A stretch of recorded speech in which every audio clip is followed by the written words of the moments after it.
Bismillahirrahmanirrahim. Assalamualaikum warahmatullahi wabarakatuh. Alhamdulillah wassalatu wassalamu ala Rasulillah wa ala alihi wa sahbihi wa man tabi'ahu wa mawala. Allahumma salli ala Sayyidina Muhammad wa ala ali Sayyidina Muhammad. Yang pertama, ada yang perlu saya luruskan pernyataan Ustadz Ahmad Ridwan bahwa kita tidak terkait dengan partai apapun.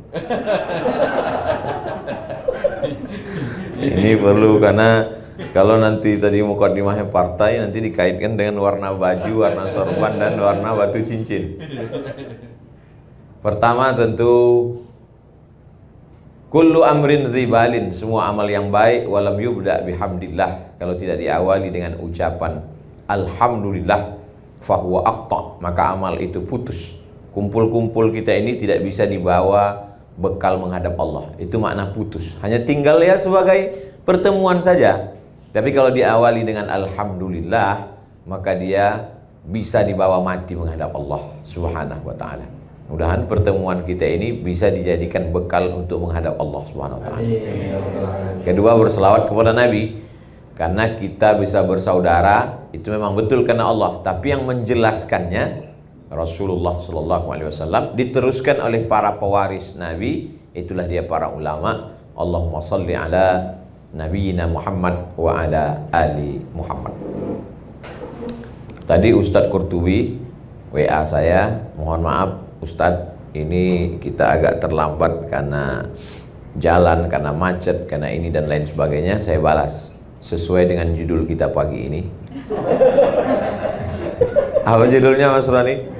Ujianku jalan surga. Itu yang saya balas, ujianku adalah jalan surga. Lengkap dengan caption ketawanya. Selama ini orang menyangka jalan surga itu adalah dengan sholat duha, sholat tahajud, sholat witir, sholat qabliyah, sholat ba'diyah. Betul, karena salah satu pintu surga namanya babus sholat. Selama ini orang menyangka masuk surga itu dengan bangun masjid, zakat, wakaf, infak, sedekah. Enggak salah, karena salah satu nama pintu surga adalah babus sedekah. Selama ini orang beramal banyak dengan cara puasa Senin Kemis. Begitu lulus puasa Senin Kemis, puasa Nabi Daud. Begitu kuat puasa Nabi Daud, dia puasa dahar. Puasa dahar itu puasa sepanjang tahun, dilakukan oleh Sayyidatuna Aisyah dengan Abdullah ibnu Umar. Puasa sepanjang tahun, tidak makan sama sekali. Tidak salah, karena memang ada pintu surga namanya Babur Rayyan, yang hanya dimasuki la yadkhuluhu illa shaimun, tidak dimasuki oleh orang yang berpuasa, kecuali orang yang berpuasa. Lalu kemudian ada orang yang setiap jengkal tubuhnya bekas tiga, bekas tombak, bekas anak panah, bekas pedang, dan dia mati jihad fisabilillah. Dia masuk pintu surga dari babul jihad, masuk dari pintu jihad. Tapi banyak orang yang keliru. Dia anggap kalau dia sudah hijrah, kalau sudah taubat, lalu dia tidak sakit lagi, dia tidak macet, sulit, susah hidupnya. Jadi banyak itu yang mengeluh ke saya pakai nomor baru, karena kalau nomor lama ketahuan. Ustadz, dulu saya sebelum hijrah adem ayem hidup saya. Setelah hijrah begitu pergi, helm hilang. Jadi kita akan salah bicara karena kita salah berpikir. Salah berpikir itu menyebabkan kita akan salah bicara, salah beramal, salah berbuat, gara-gara kita salah berpikir. Kita menganggap kalau sudah hijrah nggak sakit, kalau sudah hijrah nggak rugi, kalau sudah hijrah nggak diuji lagi. Maka ada satu pintu surga namanya Babur Radin, bab ridha.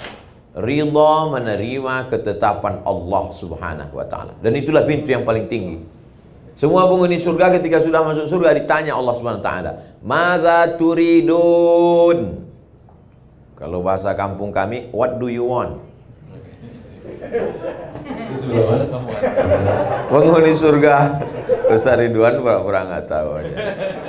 Wahai penghuni surga, kamu mau apa sekarang? Kamu sudah dapat surga yang dulu kamu inginkan, kamu sudah. Madza turidun? Kamu mau apa lagi? Lalu penghuni surga menjawab, ada satu yang kami inginkan, kami belum dapat. Apa itu? Ridhaka, ridha. Jadi yang paling tinggi adalah ridha. Makanya dalam Al-Quran itu setelah Allah bercerita tentang jannatin tajri min tahtihal anhar, ada taman-taman surga, kebun-kebun mengalir, sungai-sungai, wa azwajum mutahharatun, istri yang suci-suci, lalu kemudian wa masakin thayyibah, tempat-tempat yang cantik-cantik, indah, semuanya lengkap. Wa ridwanum minallahi akbar, ada yang lebih besar daripada itu semua, yaitu ridha. Hanya saja penggunaan katanya di Indonesia selalu salah. Selalu dipakai ikhlas. Ya udahlah, ikhlaskan aja. Ikhlas bukan di situ letaknya. Ikhlas itu ketika sholat karena Allah, puasa karena Allah, itu ikhlas.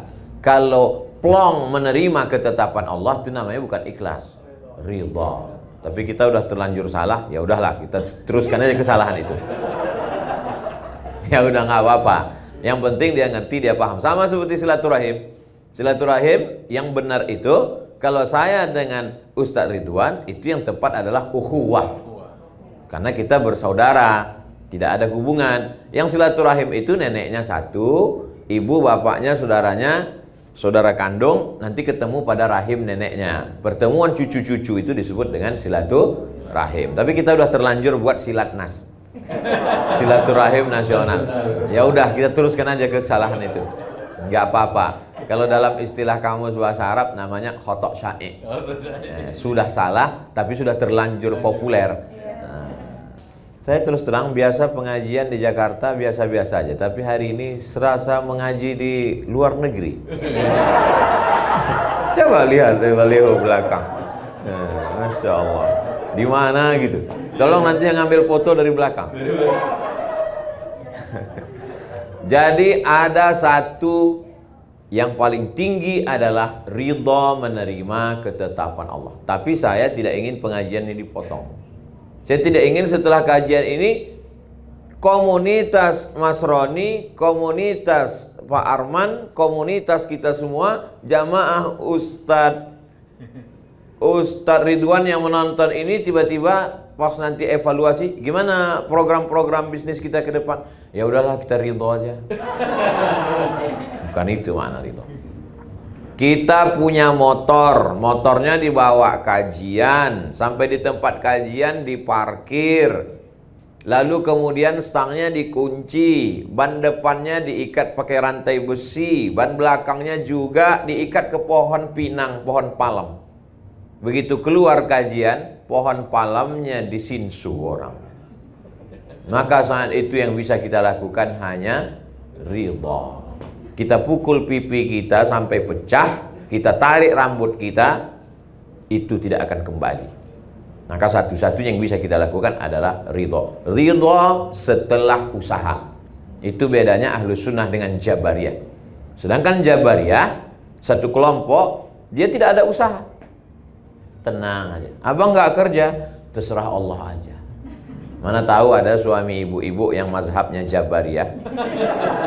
Ibu nggak usah perlu marah, diamin aja. Abang nggak kerja, terserah Allah aja. Nanti pas jam 12, jam 1 dia minta makan siang, ibu balikin. Masakan kita mana? Terserah Allah, bang. Balas. Itu namanya mazhab Jabariyah. Kalau Ahlussunnah tidak begitu. Ada namanya al-kasbu wal ikhtiar. Kita sudah jadikan bahasa Indonesia itu ikhtiar, usaha. Setelah berusaha ternyata tidak sesuai dengan keinginan kita, saat itu Allah ingin menempatkan kita di satu makom. Makom artinya level, tempat. Makom itu tempat. Makom Ibrahim, tempat berdiri Ibrahim. Sampai tempat kita makom kuburan. Maqaman mahmuda. Kalau kamu tahajud di waktu malam, asa ayyab'asaka rabbuka maqaman mahmuda. Allah akan tempatkan engkau di tempat yang terpuji. Maqam artinya tempat. Level kita tinggi, namanya maqam ridha, menerima ketetapan Allah Subhanahu wa ta'ala. Sebetulnya nabi-nabi itu ditempatkan Allah di atas maqam ridha. Coba lihat Nabi Ibrahim alaihissalam. Diuji menghadapi ayah kandung Azar. Kalau menghadapi Abu Lahab, Abu Jahal, dan abu-abu lainnya, tak perlu disebut nanti makin populer. itu biasa. Tapi menghadapi abi, kalau menghadapi abu biasa. Beda. Tapi kalau menghadapi abi, bapakku sendiri, maka itu makamnya tinggi. Dan Ibrahim ridho menerima itu. Apakah ridhonya dia menerima makam abi itu lalu dia berhenti berdakwah? Tidak. Ibrahim tidak berhenti berdakwah. La illam tantahi, kalau kau tidak berhenti mendakwahi aku, hai Ibrahim, la arjumannaka, ku lempar kau pakai batu sampai mati. Wahjurni maliya, tinggalkan aku untuk waktu yang lama. Apa jawab Ibrahim? Salamun alaika, selamat untukmu wahai ayahku. Sa'astaghfiru laka rabbi, aku tetap mintakan ampun untukmu kepada Allah. Innahu kana bi hafiyya, Allah selalu mengabulkan doa-doaku. Jadi sekarang baru hijrah udah kelahi dengan orang tua. Ya Allah. Baru hijrah. Saya kemarin Pak Ustadz melihat bapak saya nggak sholat, saya masukkan ke neraka 2 kali. Gimana kau ini? Al-adab fawqal ilmi, adab di atas ilmu. Mungkin bahasanya bahasa kamu, tapi yang menyampaikan Ustadz Ridwan. Apa salahnya video Ustadz Ridwan yang disampaikan? Bapak-bapak, ibu, saudara sekalian, kita boleh kaya hari ini, tapi kalau kita mati semuanya tinggal. Yang kita bawa adalah sholat. Inna awwala ma yuhasabu fil 'abdu yaumal qiyamati sholatuhu. Yang pertama kali dihisab adalah sholatnya. Ya, ini ada video dari Ustadz Ridwan. Begitu agak kurang keras, baru video Ustadz Somad. Antaraka sholata muta'ammidan, siapa yang meninggalkan sholat secara sengaja, faqad kafara jihara, kafirlah dia secara nyata, neraka jahanam tempatnya. Siapa ini Ustadz nih kalau ceramah marah-marah terus? Nah, jadi ada satu makam berhadapan. Ini penyakit orang hijrah. Sesudah hijrah, dimasukkannya semua orang di sekeliling dia masuk neraka. Betapa tidak adilnya Allah kalau neraka surga yang seluas langit dan bumi. Wasari'u ila maghfiratin min rabbikum wa jannatin 'arduhas samawati wal ard. Surga selangit dan bumi isinya cuma kamu sama istrimu aja. Bapakmu masuk neraka, ibumu masuk neraka, mertuamu masuk neraka, tetanggamu masuk neraka. Sunyi sekali surga itu. Justru musuh-musuh kita itu kita ajak masuk surga semua. Semua haters saya ajak masuk surga. Kalau nggak ada lo nggak rame haters. Dunia ini menjadi indah karena kau ada. Sudah banyak orang melupakan aku, tapi karena sering kau serang mereka jadi ingat lagi. Jadi itu makam yang pertama, makam menghadapi orang di sekitar kita yang belum mendapat hidayah. Justru kalau mereka dapat hidayah, doa kita kurang khusyuk. Mungkin tasbih kita cuma 3 kali, subhanarabbiyal a'la wa bihamdi, subhanarabbiyal a'la wa bihamdi, subhanarabbiyal a'la wa bihamdi. Tapi begitu mereka belum dapat hidayah, ya Allah, ibuku belum pakai hijab, ya Allah, kepalanya sudah berhijab tapi roknya masih pendek. Itu yang membuat kita, sulitkah bagi Allah membuat saudara kita itu dapat hidayah? Innama amruhu iza arada syai'an ayaqula lahu kun.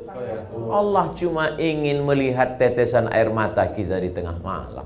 Cuma itu yang dilihat Allah Subhanahu wa taala. Allah ingin melihat rumah kita itu berkelap-kelip lampu di tengah malam. Tengah malam malaikat melihat. Malaikat saling bercengkrama di langit. Kata malaikat kepada malaikat yang lain, "Itu rumah kok menyala?" "Iya, dia masih doa malam ini." "Besok malam kok menyala?" "Iya, masih doa." "Kok nggak nyala lagi?" "Udah dapat." Jadi nggak doa lagi dia. Ternyata belum dapat hidup. Inilah manusia ini. Makam yang pertama, makam menghadapi orang di sekeliling. Makam berikutnya, apa yang dialami oleh Nabi Ibrahim alaihissalam. Rabbi habli minas salihin, Rabbi habli minas salihin, Rabbi habli minas salihin. 86 tahun sampai buka franchise. Paham maksudnya? Menikah dengan Hajar. Yang ini jangan diikut, Pak. Karena bapak-bapak ini pandai mengalihkan ceramah saya. Ternyata Allah mau tunjukkan kuasanya. Setelah umur Ishak 13 tahun, 86 tahun umur Ibrahim, lahir Ishak. 86 tambah 13, 99 tahun umur Ibrahim baru lahir Ishak. Umur 86 tahun Ibrahim lahir Ismail. Setelah umur Ismail 13 tahun, 13 tambah 86, 99 tahun umur Ibrahim baru lahir Ishak. Bahasa Arab Yithak, bahasa Ibrani Yitzhak. Ithak artinya ketawa. Ketawa Ibrahim saking lucunya perbuatan Allah terhadap dirinya. Semua orang mengatakan istrinya mandul. Sarah mandul, nggak akan punya anak. 13 tahun setelah punya anak dari Hajar, baru Allah kirimkan. Allah cuma ingin berkata, aku mudah untuk melakukan itu. Kalau sesuatu yang biasa, kau tidak nabi. Biasa saja. Tapi ini yang luar biasa. Pak Ustadz, saking beratnya hidup ini, kalau gitu saya nggak usah yang luar biasa lah. Masuk surganya nggak usah VVIP lah, kaki 5 aja nggak apa-apa Pak Ustadz. Emang hidup bisa request? Enak betul kalau hidup request. Hidup ini bukan kata kita, hidup ini kata Allah. Kita tidak bisa minta apapun. Kita ini seperti kal mayyit baina man yaghsiluhu, seperti mayat yang dimandikan orang yang sedang memandikan jenazah. Coba lihat memandikan jenazah. Bagi yang sudah pernah memandikan jenazah, alhamdulillah. Bagi yang belum, mudah-mudahan nanti sore ada yang meninggal, praktek.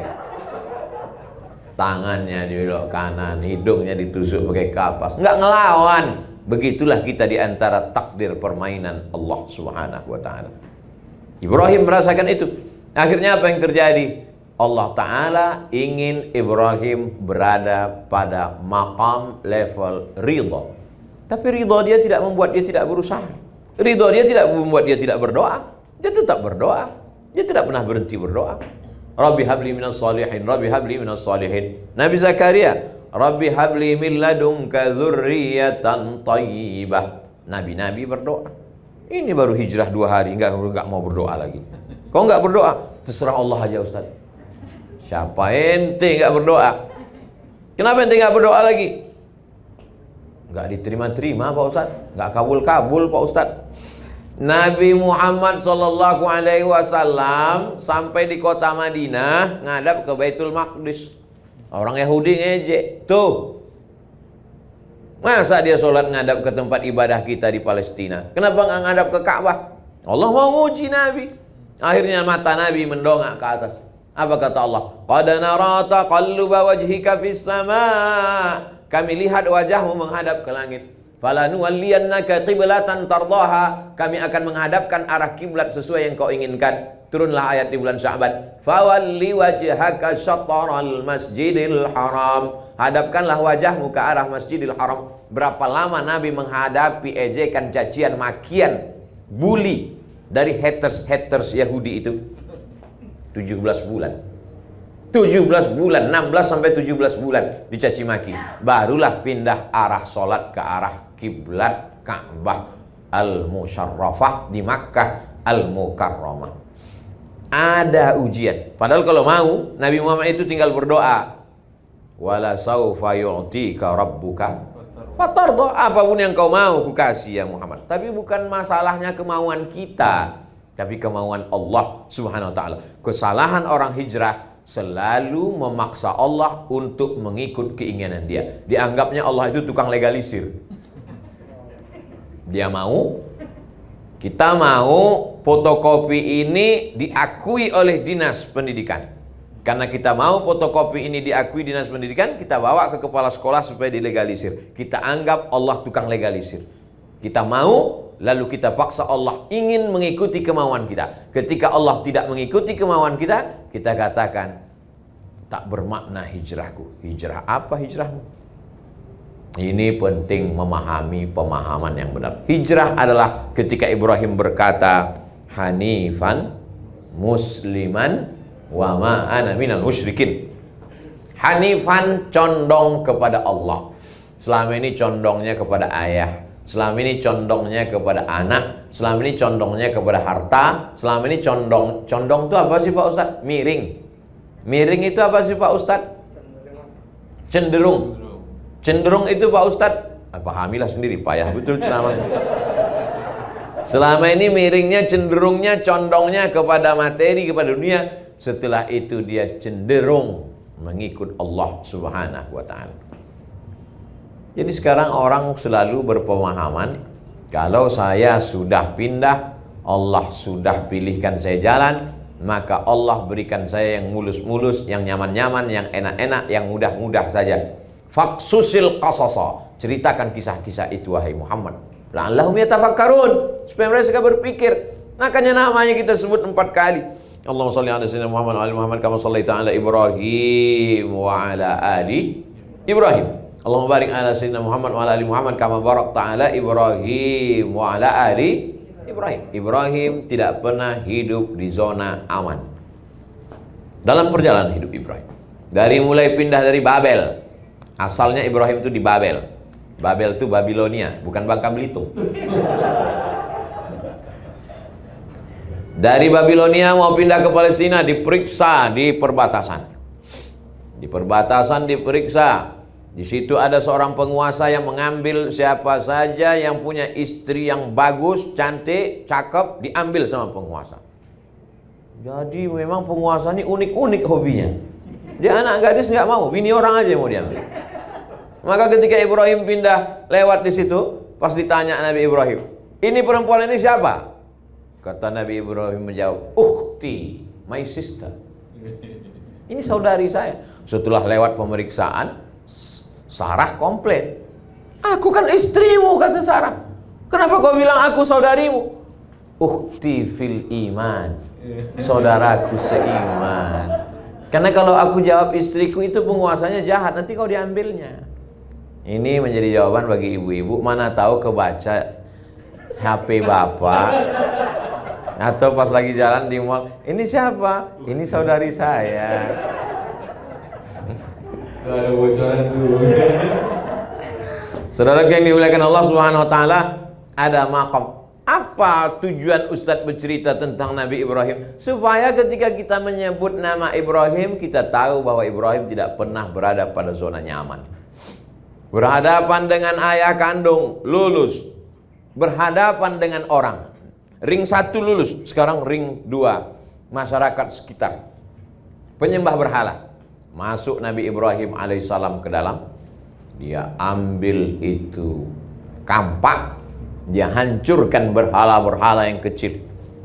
Begitu mereka pulang dari kebun sore, mereka lihat hancur semua, mereka sudah tahu ini pasti Ibrahim yang melakukan. Ini pasti Ibrahim punya kerja, walaupun waktu itu belum ada CCTV. Mereka sudah tahu nih Ibrahim. Mereka tangkap Ibrahim, mereka tanya, a'anta fa'alta hadza bi alihatina ya Ibrahim. Saya biasanya kalau lewat makanan hilang konsentrasi. Kecuali di pengajian ini. Karena sudah dibuat kenyang duluan. Nah, ini pelajaran juga untuk majelis yang lain, makan dulu baru ngaji. Jadi fokus. Jadi kita lebih fokus, Ustaz. Luar biasa pengajian Nasrani. Luar biasa. Iya. A'anta fa'al, datang semua ayat-ayat. A'anta fa'alta hadza bi alihatina ya Ibrahim? Engkaukah yang melakukan ini terhadap Tuhan-Tuhan kami wahai Ibrahim? Ibrahim dengan tenang menjawab, bal fa'alahu kabiruhum hadza. Yang melakukan ini bukan aku, tapi berhala yang paling besar. Dia ambil itu kampak, dia gantungkan di leher berhala yang besar. Yang melakukan bukan aku. Terus siapa? Itu yang paling besar. Nabi Ibrahim sedang mengajak orang untuk berpikir secara rasional. Tapi biasanya orang, kalau dia kalah secara otot, salah secara otak, dia akan main otot. Kalah dengan argumentasi otak, maka dia mainkan otot. Akhirnya ditangkap Nabi Ibrahim, mereka kumpulkan semua kayu-kayu, mereka akan bakar. Apa kata penguasa? Harriquhu, bakar dia. Bakar Nabi Ibrahim. Lalu kemudian di situ mukjizat baru datang. Mukjizat datang di akhir cerita. Sama kayak film India. Polisi selalu datang di akhir. Di akhir itu baru terjadi mukjizat. Apa kata Allah? Ya nar, wahai api, kuni, jadilah engkau bardan, sejuk. Api yang tabiatnya membakar, panas, menjadi sejuk. Bardan wasalaman ala Ibrahim. Andai tidak ada kata salam, sudah mati Nabi Ibrahim kedinginan. Bu. Iya, betul. Andai Allah hanya berkata, kuni bardan, wahai api, jadilah engkau dingin, mati Nabi Ibrahim kedinginan. Ditutup Allah dengan salam. Salam sampai ke Pulau Jawa, jadi selamat. Itulah makanya. Apa acaranya? Selamatan. Dan bahkan kabarnya, yang naik ke bulan itu pun Neil Armstrong dengan selamat. Hebat, ada orang Jawa Ustaz. Akhirnya selamatlah dia. Maka Allah ingin menempatkan Nabi Ibrahim, dia berhadapan dengan lingkungan sekitarnya juga selamat. Berhadapan dengan orang tua, ring satu, selamat, ridho. Berhadapan dengan lingkungan sekitar, selamat. Berhadapan dengan dirinya sendiri, bagaimana dia tidak punya anak, selamat. Berhadapan dengan apapun, dan ternyata setelah punya anak, ujian tidak selesai. Ujian tidak pernah selesai. Ustadz, kenapa ujian saya ini nggak selesai? Saya belum menikah Pak Ustadz. Ya, kita doakan ya, akhirnya menikah. Setelah menikah muncul pertanyaan. Orang tetangga saya sudah risau nih Pak Ustadz. Mereka nanya, kapan punya anak? Hidup ini tidak pernah selesai dari pertanyaan. Kalau saya mati selesai nggak Pak Ustadz? Masih ada pertanyaan yang lain. Selesai itu nanti di surga. Jadi kalau ada orang berkata, saya sudah hijrah Pak Ustadz, kenapa masalah hidup nggak selesai? Kau mau cepat selesai? Biar ku selesaikan ini. Hidup ini tidak pernah selesai. Habis mati masih ada pertanyaan mungkar nakir. Habis itu masih ada azab kubur. Habis itu masih menunggu tiupan sangkakala bangkit tegak di padang mahsyar. Habis itu masih ada titian siratal mustaqim, timbangan amal, pemberian kitab. Nanti ketika masuk ke dalam surga, bertetangga saya dengan Ustadz Ridwan, disambut oleh malaikat Ridwan. Kata malaikat Ridwan, siapa? Abdul Somad. Siapa? Ridwan. Podo. Nah. Malaikat Ridwan orang Jawa. Jadi betapa kita ini selalu berprasangka menurut prasangka kita, dan kita ajak Allah untuk mengikut prasangka kita. Tidak begitu. Kita yang mesti ikut Allah. Makanya subuh tadi kita katakan, raditu billah, aku yang ridho menerima engkau ya Allah. Setelah aku ridho, aku berharap engkau juga ridho menerima aku. La ini jitama'atil ummatu, berkumpul semua umat di dunia ini, ala ayyadurruka bisyai'in, untuk memudaratkanmu. Berkumpul semua orang di dunia ini untuk mematikanmu.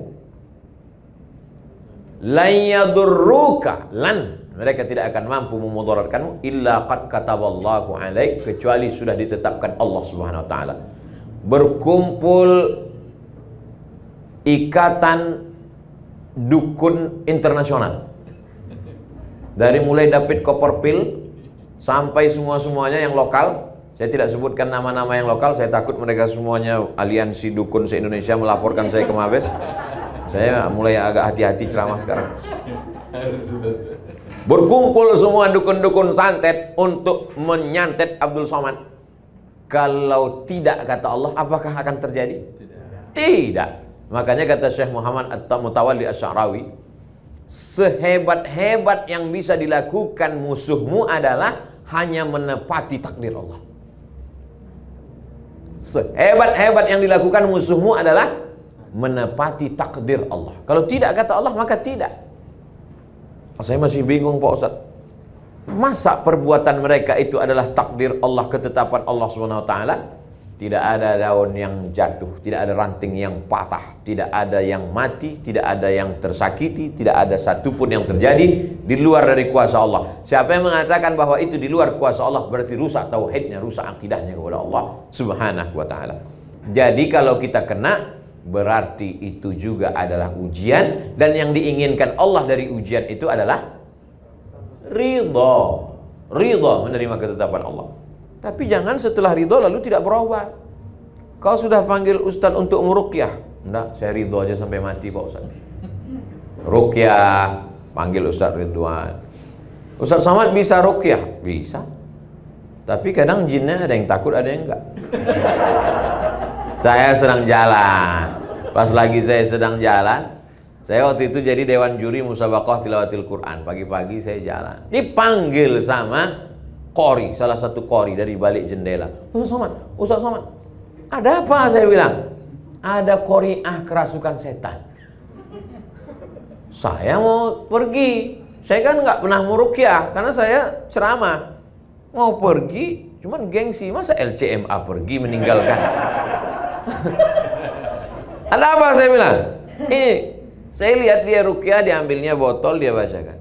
Allahu la ilaha illa huwal hayyul qayyum la ta'khudhuhu sinatun wa la naum. Perempuan itu matanya melotot, ketawa cekikikan. Saya ambil air itu, saya baca kuat ke telinganya sebelah kanan. Laki-laki 2, perempuan 1.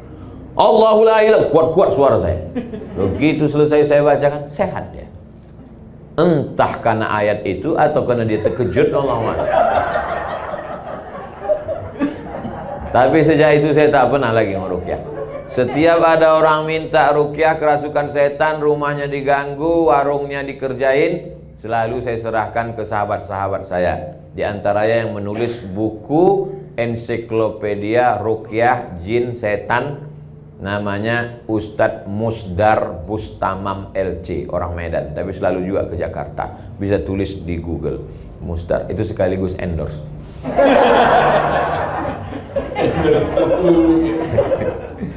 Kemarin dia mau WA saya diminta memberikan kata pengantar buku dia yang terbaru tentang jin. Saya bilang saya sudah beberapa kali mengendorse buku anto. Supaya buku ini lebih menarik, bagusnya minta endorse sama jin Ifrit. Tapi dia tetap minta juga. Tadi dalam perjalanan dari airport kemari, saya sempat tuliskan endorse. Saya tulis di situ cerita panjang bahwa dulu ketika tinggal di Kairo, dia tinggal di asrama, ada isu salah seorang anak Indonesia bisa memperlihatkan tuyul. Ada anak Indonesia bisa memperlihatkan tuyul. Korbannya sudah 17 orang. Ternyata prank. Jadi si Anu ini ustadz juga sekarang, cuman saya nggak sebutkan namanya untuk menjaga nama baiknya. Jadi diisukan dia bisa memperlihatkan tuyul. Siapa yang masuk ke kamar dia bisa ngelihat tuyul. Kalau masuk ke kamar dia, dimatikan lampu, dihidupkannya lilin. Bawa piring. Lalu piring itu diletakkan di atas lilin. Setelah itu piringnya dibalik, dibacakannya mantra-mantra, lalu diusapkan ke muka. Alhamdulillahirabbil alamin. Setelah itu dihidupkan lampu. Tuk, mana tuyulnya? Tengok ke kaca. Kan hitam kan? Kan tadi piringnya diletakkan di lilin. Kan hitam. Setelah itu alhamdulillahirabbil alamin. Habis itu hidupkan lampu. Mana tuyulnya? Kau tengoklah ke kaca. Itulah tuyulnya. Korban yang pertama tidak mau bercerita sebelum dapat korban berikutnya. Akhirnya korbannya 17 orang. Dan 17 orang itu ada datanya. Ustadz-ustadz besar sekarang. Tentu tidak kita sebutkan korban-korban. Dan ada pula korbannya itu mahasiswa Afrika. Mahasiswa Afrika agak sulit sedikit, karena ketika dilihat nggak berpengaruh warna arang itu. Saya cuma ingin mau menceritakan bahwa kalau sudah cerita masalah jin, tuyul, nyi blorong, sundil bolong, santet, sulit orang untuk tidak percaya. Itu ada. Kalau tidak ada yang namanya santet itu, tidak akan mungkin dalam Quran ada satu surat namanya surat Al-Falaq. Qul a'udzu birabbil falaq min syarri ma khalaq wa min syarri ghasiqin idza waqab wa min syarri naffatsati fil 'uqad. Naffasat, nafasa, meniup-niup dengan sedikit air liur. Nafasa yang fusu fil 'uqad, pada simpulan tali. Perempuan yang suka meniup-niup pada simpulan tali. Jadi kalau dia benci sama ibu, sama bapak, diambil rambut ibu, rambut bapak, lalu diikat di simpulan tali, lalu di simpulan tali itu ditiup-tiup. Kenapa disebut perempuan? Karena memang biasanya tukang sihir itu perempuan. Makanya ada istilah nenek sihir. Nenek sihir enggak laki-laki, perempuan. Yang banyak tukang sihir laki-laki dalam film Harry Potter. Ada laki-laki, tapi umumnya perempuan tukang sihir. Sihir itu ada, tapi kita diajarkan untuk melindungi diri. Makanya baca maksurat, diambil dari kata asar. Doa-doa berdasarkan Quran dan Sunnah. Baca habis subuh, baca habis maghrib, pembuka hari pagi, pembuka malam habis maghrib. Gak bisa habis maghrib, habis isya. Gak bisa habis isya, mau tidur malam. Al-Fatihah sekali, Qul huwallah 3 kali, Qul a'udzu falaq sekali, Qul binas sekali, ayat kursi sekali, tiup telapak tangan. Itu maksurat yang paling pendek. Yang paling panjang baca buku maksurat, tiupkan telapak tangan, hembuskan ke wajah, ke kepala, tanam di rumah pohon sidir.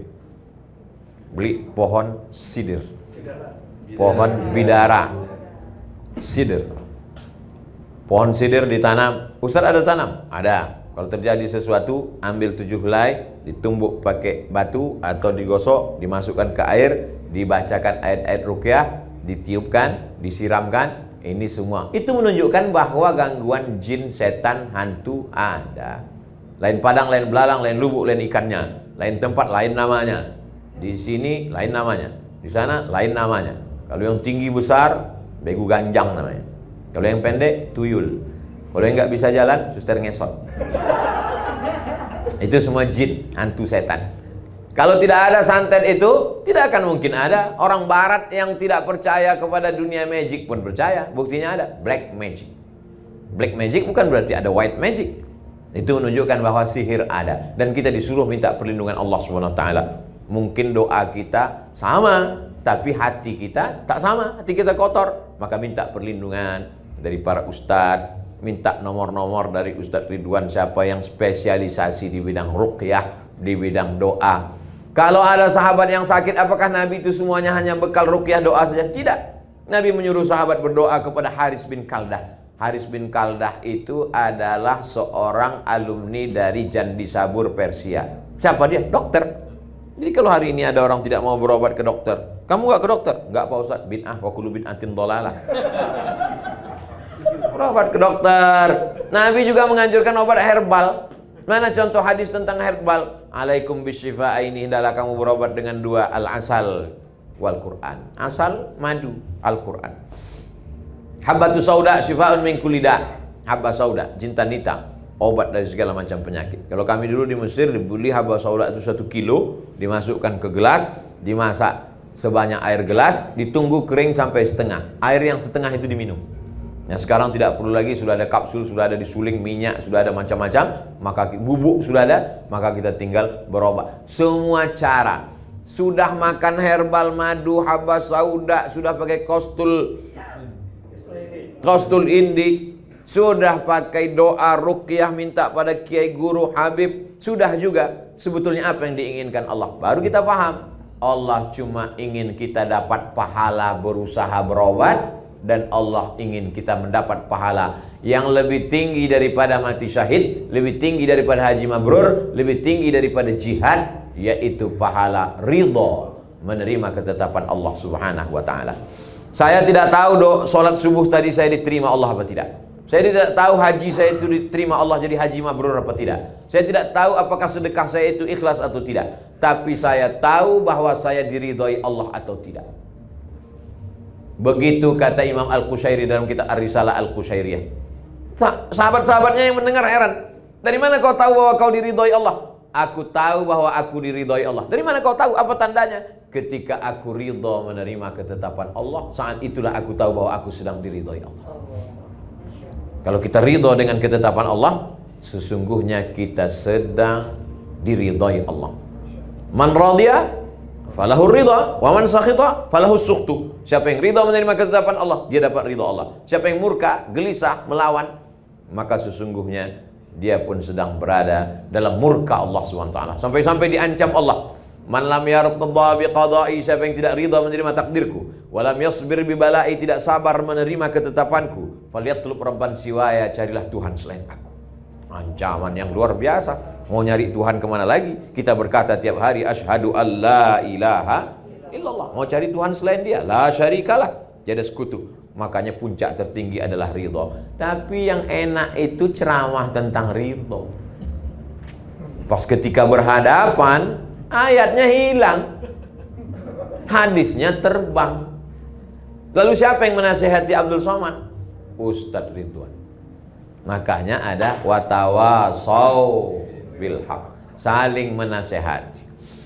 Saya juga punya perjalanan hidup yang luar biasa, macam-macam yang saya hadapi. Sebagiannya terekspos Bapak Ibu baca ikuti, sebagiannya saya rasakan sendiri. Mengadunya kemana? Kepada Allah Subhanahu wa ta'ala. Kalau sudah tidak ada lagi manusia ini yang bersedia untuk mendengar kita, berbisiklah ke tanah, makhluk langit akan mengaminkan doa-doa. Bukan dapat saya dari hadis, dari grup WhatsApp. Berbisiklah ke tanah supaya makhluk-makhluk langit mengaminkan doa-doa. Yastaghfir lahu man fis samawati wal ard. Ada makhluk langit yang memintakan ampunan kepada engkau, kepada Allah untuk engkau. Dan begitu juga dengan makhluk bumi. Untuk siapa? Untuk orang yang ridha, kemudian ridhonya itu menjadi inspirasi dan dia mengajarkan kebaikan buat orang banyak. Tapi saya sejujurnya Mas Roni, untuk ceramah tentang bagaimana umat ke depan, bagaimana politik Islam, itu saya lebih suka daripada diajak ceramah tentang ridho. Karena biasanya ujiannya cash and carry. Berat. Ujiannya biasanya datang. Apa yang kita omongkan, itu langsung datang. Makanya tadi begitu Ustadz Qurtubi bilang, ujiannya, ceramahnya Ustadz tentang temanya tentang ujianku, jalan ke surga. Ini nampaknya udah betul, lambat sampai. Tapi kalau saya katakan ujian Ustadz Somad ke tempat acara ini adalah macet, ujian kami lebih besar Pak Ustadz. Kenapa? Nunggu Ustadz sampai jam 11. Dalam undangan jam 9. Ustadz datang jam 11. Lebih hebat ujian kami. Saya tahu dari tatapan mata Bapak Ibu sekalian, ujian Bapak Ibu sungguh berat dalam hidup ini. Jadi yang meringankan itu apa? Yang meringankan itu adalah pertama, pemahaman kita tentang kehendak Allah. Kita tidak ketemu dengan Allah. Allah menceritakan kehendaknya dalam Quran melalui Nabi Muhammad SAW. Dijelaskan oleh para ulama. Maka kalau mau ringan hidup ini adalah ngaji. Ustadz masih ngaji? Saya ngaji. Saya ngaji dengan Ustadz Adi Hidayat. Saya ngaji dengan Ustadz Ridwan. Tapi Ustadz nggak pernah ketemu dengan kami. Saya online. Saya tonton mereka di Instagram, saya tonton mereka di YouTube, sahabat-sahabat saya, guru-guru saya. Maka saya selalu berkata, mereka adalah sahabat saya dan guru-guru saya. Lalu kemudian setelah kita ngaji, jangan lupa kita berinteraksi sosial. Ketemu dengan orang itu nggak sama ketemu orang di YouTube, nggak sama. Mata adalah jendela jiwa. Ketemu, bermusafahah, sekarang nggak bisa salaman, ngobrol. Manusia itu ada ruhnya. Saya ketemu dengan Pak Arman, ketemu dengan Mas Roni, ketemu dengan Ustadz Ridwan, ketemu dengan sahabat-sahabat saya, itu beda. Ada membangkitkan semangat. Nggak sama ketemu dengan transformer. Ada roh. Al-arwah junudun mujannadah. Roh ini seperti pasukan bala tentara. Roh. Ketika ketemu, itu roh saling menguatkan. Apalagi ada roh itu yang kuat.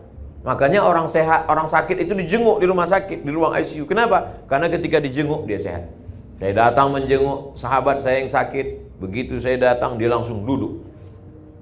Apa kata istrinya? Selama ini dia hanya terbaring aja Pak Ustadz. Begitu Ustadz datang dia langsung duduk. Pas saya keluar diantarnya ke ruang tamu. Heran satu rumah, gak pernah dia ke ruang tamu sudah sebulan terbaring. Bangkit semangat hidup. Makanya kita kalau menjenguk orang sakit gak usah terlalu jujur. Ini orang sakit gimana? Nampaknya udah nggak sampai hari Jumat nih. Kamis sore udah selesai. Kita bangkitkan semangat.